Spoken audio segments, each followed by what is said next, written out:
Hello guys, magandang araw po sa inyo lahat. At syempre, magandang araw sa lahat na manonood ng video to. Magandang araw sa inyo. Sa video natin ngayon guys, sasagutin natin yung katanungan ng isa nating viewers. Kung ilang beses ba dapat pakastahan yung hamster natin pag in-heat na po yung female. Kasi yung sabi niya, nakakastahan na daw po yung kanya, nagpapakasta na. Pero ang tinatanong niya is kung ilang beses po. Pero syempre, bago natin sagutin yan, maglilinis muna tayo. Kasi kailangan natin to linisan at palitan ng bagong beddings. Ito lang naman, itong side lang naman na to. Yung papalitan natin ng bagong beddings. Hindi naman natin lahat papalitan yan. Kasi clean pa yan guys. So yun. So sa nagtatanong, shoutout sa'yo brother.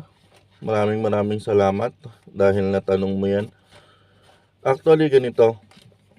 Dati kasi yung ginagawa namin nang nagbre-breed pa kami ay pag in-heat na yung hamster, yung female hamster namin, pag in-heat na po siya, ang ginagawa po namin nun, nilalagay po namin yung hamster pag umaga, 6 AM. 6 AM until 6 PM. Pero kunyari, kasi pag ilalagay natin, dapat sigurado na hindi pumapalag yung hamster natin. Kasi pag in-heat yan, is receptive po talaga yung hamster natin. Hindi po siya papalag, wala siyang gagawin, i-steady lang siya. Kunyari, ilapag natin dito, i-steady lang siya. Tapos aantayin niya lang yung male na amoy-amoyin siya. Ngayon, pag inaamoy-amoy siya, tapos in-heat siya, hindi siya lalaban. So, pababayaan niya lang po. Tapos magpapakasta siya. Actually, maraming beses siya kakastahan. Hanggat di mo tinatanggal, kakastahan siya. Ganun yung ginagawa niya. Pero kung hindi siya nagpapakasta at lumalaban, ibig sabihin, hindi pa po in-hit yung female natin. So, kailangan natin antayin.